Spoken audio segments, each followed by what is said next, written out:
বিসমিল্লাহির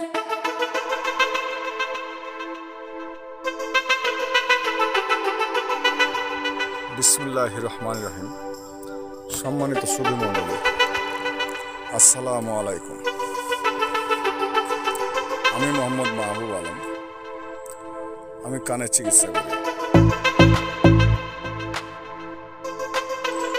বিসমিল্লাহির রহমানির রহিম।